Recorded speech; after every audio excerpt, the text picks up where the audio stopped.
વડોદરામાં national highway 48 પર અકસ્માત સર્જાયો છે। અકસ્માતની ઘટના સીસીટીવી કેમેરામાં કેદ થઈ છે।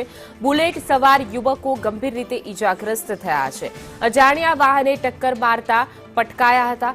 ભરૂચથી આણંદ જતા હતા બાઇક સવાર, જેમાં ઈજાગ્રસ્તોને સારવાર માટે હોસ્પિટલ ખસેડવામાં આવ્યા છે। સમગ્ર ઘટનાના સીસીટીવી ફૂટેજ પણ સામે આવ્યા છે। તો હાઈવે પર બેફામ દોડતા વાહનોએ અકસ્માત સર્જ્યો છે।